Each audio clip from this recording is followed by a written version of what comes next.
ನಮಗಿಂತ ಕಡಿಮೆ ಇರೋರಿಗೆ ನಾವು ಕಂಪೇರ್ ಮಾಡ್ಕೊಬೇಕು. ನಮಗಿಂತ ಜಾಸ್ತಿ ಇರೋರನ್ನ ನಾವು ಇನ್ಸ್ಪಿರೇಷನಾಗಿ ತಗೊಬೇಕು. ಯಾಕೆ ಅಂತ ಹೇಳ್ತೀನಿ. ಈಗ ನಮ್ಮ ಲೈಫು ಸಾಕಷ್ಟು ಜನಕ್ಕೆ ಡ್ರೀಮ್ ಆಗಿರುತ್ತೆ. ಹೆಂಗೆ ಅಂದರೆ, ಕೆಲವ್ರಿಗೆ 3 ಹೊತ್ತು ಊಟ ಸಿಕ್ಕಿದ್ರೆ ಸಾಕು ಅನ್ನೋದೇ ಇರುತ್ತೆ. ನಮ್ಗೆ ಆಲ್ರೆಡಿ ಊಟ ಸಿಗ್ತಾ ಇದೆ. ಕೆಲವ್ರಿಗೆ ಒಳ್ಳೆ ಎಜುಕೇಷನ್ ಸಿಕ್ಕಿದ್ರೆ ಸಾಕು ಅನ್ನೋ ಡ್ರೀಮ್ ಇರುತ್ತೆ. ನಮ್ಗೆ ಆಲ್ರೆಡಿ ಎಜುಕೇಷನ್ ಸಿಗ್ತಾ ಇದೆ. ಇನ್ನು ಕೆಲವ್ರಿಗೆ ಜಾಬ್ ಮಾಡಬೇಕು, ಬಿಸ್ನೆಸ್ ಮಾಡಬೇಕು ಅಂತ ಡ್ರೀಮ್ ಇರುತ್ತೆ.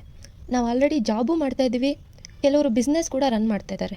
ಫಾರ್ ಸಪೋಸ್ ನಾವೀಗ 100 ರೂಪೀಸ್ ದುಡಿತಾ ಇದ್ದೀವಿ ಅಂತ ಇಟ್ಕೊಳ್ಳೋಣ. ಎ ಅನ್ನೋ ಪರ್ಸನ್ನು 50, ಬಿ ಅನ್ನೋ ಪರ್ಸನ್ನು 150 ದುಡಿತಾ ಇರ್ತಾರೆ. ನಾವು ಯಾವಾಗಲೂ ಕೂಡ 50 ರೂಪಾಯಿ ದುಡಿಯೋನಿಗೆ ಕಂಪೇರ್ ಮಾಡ್ಕೊಬೇಕು. ಯಾಕೆ ಅಂದರೆ ನಮಗೆ ಒಂದು ಬೆಟರ್ಮೆಂಟ್ ಫೀಲ್ ಬರುತ್ತೆ. ಹಂಗೆ ಕನ್ಸಿಸ್ಟೆನ್ಸಿನ ಮೇಂಟೈನ್ ಮಾಡ್ಕೊತಾ ಹೋದರೆ 150 ರೇಂಜ್ಗೂ ರೀಚ್ ಆಗೋ ಚಾನ್ಸಸ್ ಇರುತ್ತೆ. 150 ರೂಪೀಸ್ ಇರೋರನ್ನ ನೋಡಿ ನಾವು ಇನ್ಸ್ಪಿರೇಷನ್ ಆದಾಗ ಅಲ್ಲಿ ನಮಗೆ ಯಾವುದೇ ಜಲಸಿ ಅನ್ನೋದು ಕ್ರಿಯೇಟ್ ಆಗಲ್ಲ, ಡಿಸಪಾಯಿಂಟ್ಮೆಂಟ್ಸ್ ಕೂಡ ಕ್ರಿಯೇಟ್ ಆಗಲ್ಲ. ಯಾಕೆ ನಾವು ಕಂಪೇರ್ ಮಾಡಬೇಕು, ಯಾಕೆ ನಾವು ಇನ್ಸ್ಪಿರೇಷನ್ ಆಗಿ ತಗೊಬೇಕು ಅನ್ನೋದಕ್ಕೆ ನನ್ನ ಒಂದು ಎಕ್ಸಾಂಪಲ್ ಇದು. ನಿಮ್ಮ ಒಪಿನಿಯನ್ ಏನು ಅಂತ ನಮಗೆ ಕಮೆಂಟ್ಸಲ್ಲಿ ಶೇರ್ ಮಾಡಿ. ಪ್ಯಾರೆಟ್ ಗ್ರೀನ್ ಕಲರ್ ಜಾಲ್ ವರ್ಕ್ ಸ್ಯಾರಿ ನಿಮಗೆ ಬೇಕಂದರೆ ನನಗೆ DM ಮಾಡಿ. ವಾಸುದೇವ ವಸ್ತ್ರಾಸ್ ಬಹರಿಣಿ, ಸುಂದರವಾಗಿ ಕಾಣೋಕ್ಕೆ ಸುಲಭ ಆಯ್ಕೆ.